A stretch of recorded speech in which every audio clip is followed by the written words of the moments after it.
राधे कृष्णा। बैकुंठ चतुर्दशी की कथा सुनने से बैकुंठ लोक की प्राप्ति होती है। इसकी 3 कथाएं प्रचलित हैं जो आज मैं आपको सुनाने जा रही हूँ। शुरू करते हैं पहली कथा से। बैकुंठ चतुर्दशी की पौराणिक कथा के अनुसार एक बार की बात है, नारद जी पृथ्वी लोक से घूमकर बैकुंठ धाम पहुँचते हैं। भगवान विष्णु उन्हें आदरपूर्वक बिठाते हैं और प्रसन्न होकर उनके आने का कारण पूछते हैं। नारद जी कहते हैं, हे प्रभु, आपने अपना नाम कृपा निधान रखा है, इससे आपको जो प्रिय भक्त है वही तर पाते हैं, जो सामान्य नर नारी हैं वह वंचित रह जाते हैं। इसलिए आप मुझे कोई ऐसा सरल मार्ग बताएं जिससे सामान्य भक्त भी आपकी भक्ति कर मुक्ति पा सकें। यह सुनकर विष्णु जी बोले, हे नारद, मेरी बात सुनो।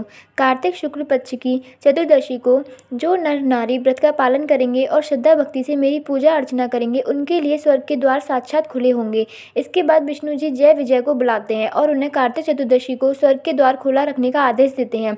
भगवान विष्णु कहते हैं, इस दिन जो भी भक्त मेरा थोड़ा सा भी नाम लेकर पूजन करेगा वह बैकुंठ धाम को प्राप्त करेगा। आइए सुनते हैं बैकुंठ चतुर्दशी की दूसरी कथा। पौराणिक मतानुसार एक बार भगवान विष्णु देव अधिदेव महादेव का पूजन करने के लिए काशी आए। वहाँ मणिकर्णिका घाट पर स्नान करके उन्होंने 1000 स्वर्ण कमल पुष्पों से भगवान विश्वनाथ के पूजन का संकल्प लिया। अभिषेक के बाद जब वे पूजन करने लगे तो शिवजी ने उनकी भक्ति की परीक्षा के उद्देश्य से एक कमल पुष्प कम कर दिया।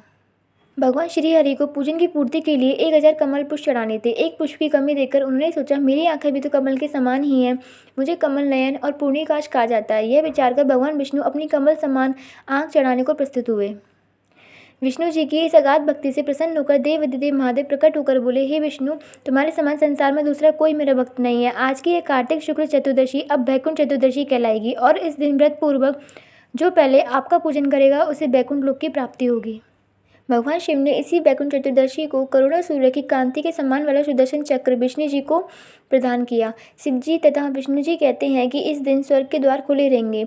मृत्यु लोक में रहने वाला कोई भी व्यक्ति इस व्रत को करता है वह अपना स्थान बैकुंठ धाम में सुनिश्चित करेगा। बैकुंठ चतुर्दशी की तीसरी कथा।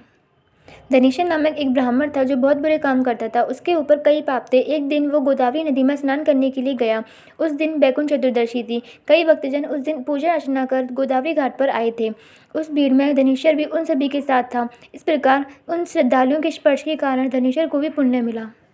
जब उसकी मृत्यु हो गई तब उसे यमराज लेकर गए और नरक में भेज दिया। तब भगवान विष्णु ने कहा, यह बहुत पापी है, पर इसने बैकुंठ चतुर्दशी के दिन गोदावरी स्नान किया और श्रद्धालुओं के पुण्य के कारण इसके सभी पाप नष्ट हो गए, इसलिए इसे बैकुंठ धाम मिलेगा। अतः धनेश्वर को बैकुंठ धाम की प्राप्ति हुई। अगर आपको कथा पसंद आई तो चैनल को सब्सक्राइब करें और बेल आइकन को प्रेस करना ना भूलें। Thanks for watching. Radhe Krishna.